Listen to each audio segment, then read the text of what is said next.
Welcome back to Data Center News Asia. We are recording a day early, not 2 days late this time because it's Easter. We're both big into our Easter. Love chocolate eggs, rabbits, all those things. Yeah, absolutely. Awesome. Right. Well, let's kick into the news. We've got a couple of big stories this week: Australia, Japan, India, Singapore, all the usual places, really. Let's go with Stack first, shall we? Friends of the show, they'd be happy to be headlining, I'm sure. But this is a very big announcement. Congratulations to the team. 450 megawatts in Sydney. Yeah, so they've put through the Series application, which is one of the key steps in the planning process. And yeah, as Teresa's point, for a 450 megawatt facility in the Erskine Park area, which people may remember from announcements made, I don't know, 5 years ago by Digital Realty.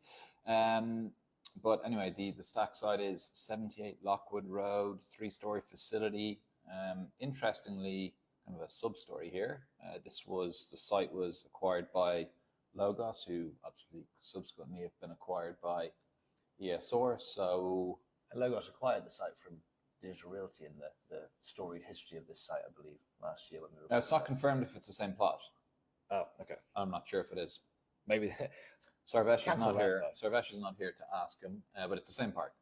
Same industrial park. Okay, interesting. So this is, bearing fruits from that, JV. Is there any word? There wasn't a part of the official press release. I'm not sure what we're reporting here.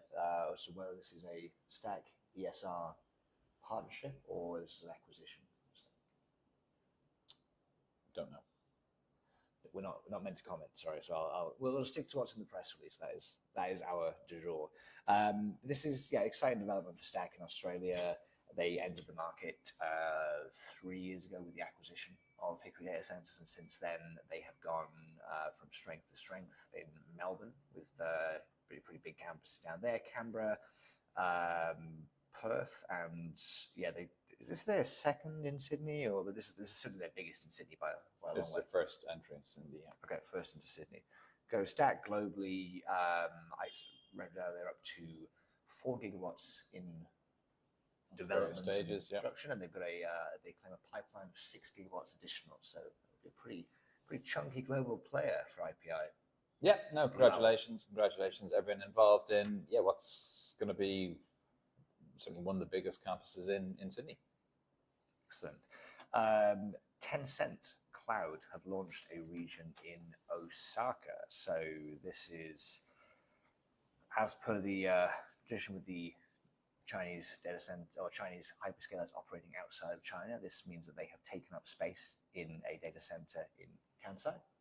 And I'm not sure what's the architecture of a Tencent Cloud region versus the others in terms of how many sites this means. And this is their third AZ in Japan, so I think this will be an individual site more than likely.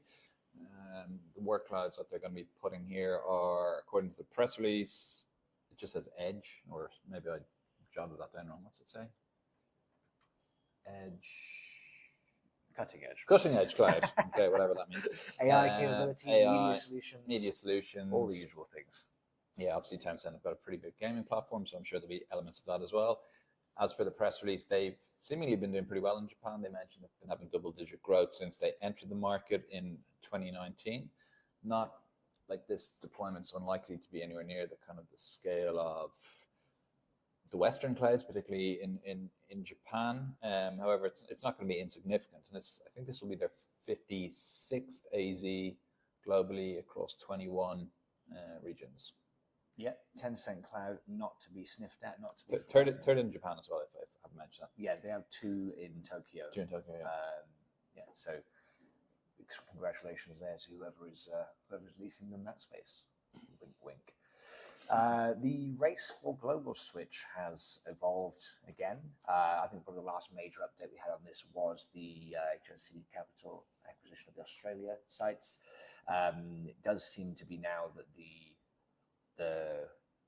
valuations are based on which parts of Global Switch's portfolio, as they each have different footprints, and SC Capital has emerged as the latest in a short list of 1. It doesn't say specifically which sites this is. So SC Capital is a Singapore-based firm who are invested to Imperium data centers, I believe. SC Zeus.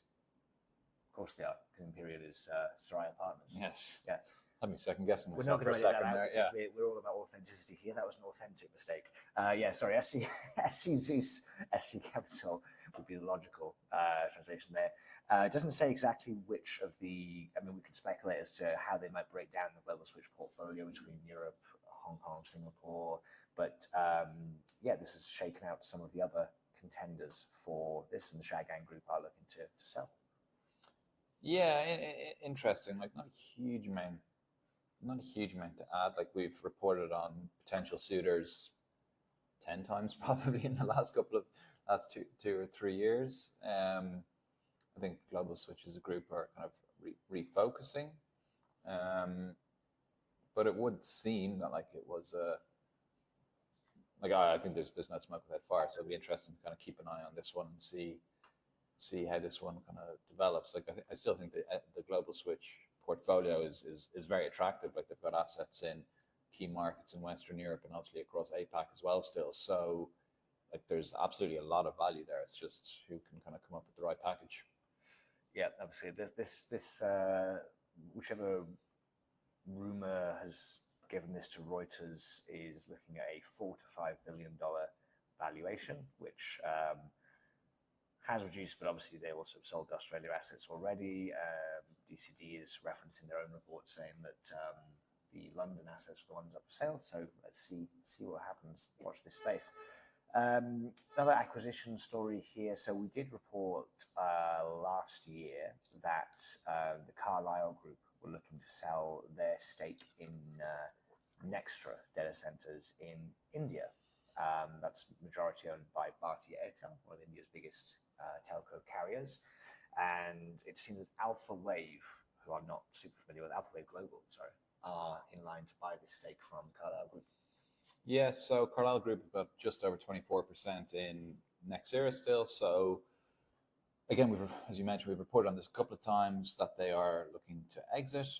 Alpha Wave are the latest firm mentioned with a potential $600 million, right? Yes, they were formerly known as Falcon Edge Capital, which for the record, I think is a pretty snappy name. Falcon Edge Capital. Yeah, sounds like something that you'd think up at a very late night in the office. Well, maybe. Well, anyway, $600 million for Airtel's 12 or so facilities, and then significant number of edge facilities as well to complement that. Like I've seen a lot of the facilities, a lot of new facilities actually. So I can see why it'd be attractive for firms. Digital Bridge were also mentioned as a potential suitor as well. Can't think of a deal that Digital Bridge haven't been mentioned in connection with. They're kind of an easy one to tag against these kind of deals. But anyway, they have been named. So again, that's another one to kind of keep an eye on. Yeah, very interesting edge portfolio, Nxtra.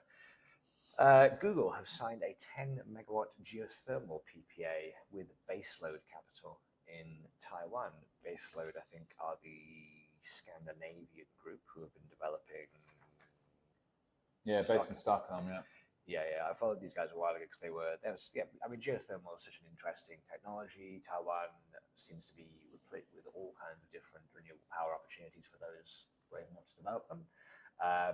So there's 10 megawatt, as Baseload's marketing have named it Baseload, geothermal would produce, almost in a similar way to a data center, a consistent, chunky 10 megawatts of power.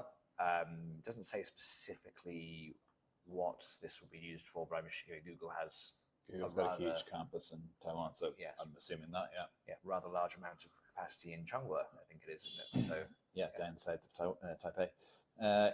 Interesting, because this, just talking about Taiwan as a geothermal hub, one of the terms that I saw from the press release was catalyzing the geothermal market in the region. So there's very little geothermal has actually been kind of utilized, I suppose, is the correct term, but huge amount of potential. So Taiwan alone, it gives the report that's cited in this news piece 30 to 60 gigawatts of potential power just in Taiwan. So Taiwan sits on the Pacific Ring of Fire. So along with, I think, Indonesia, Philippines, Japan. Yeah, there's a lot of potential, but as of right now, it's still kind of untapped. But this could potentially solve a lot of the issues that, data centers and increasing requirements from AI, etc. Yeah. if we could bring on more geothermal. Yeah, I mean, geothermal's it's a very large upfront expenditure, but once it's running, it's pretty efficient, pretty good. But it's just finding buyers, and I suppose as data centers get hungry for power, maybe they'll stump up the cash and create the additionality. Is your favorite word? Yeah, we haven't used it for a while, but yeah, perhaps this is the start of something much bigger. So that's again another interesting one to keep an eye on. All right. Well, I think in that case, we'll wish you a happy Good Friday, although it's Thursday for us. And we will see those of you who are attending at GITEX next week for the Dubai World Trade Conference in Singapore. Yeah, should be interesting. They've got an afternoon dedicated to DC stuff. So if you're at a loose end, come then. It should be good. Happy Friday. Thanks, everyone.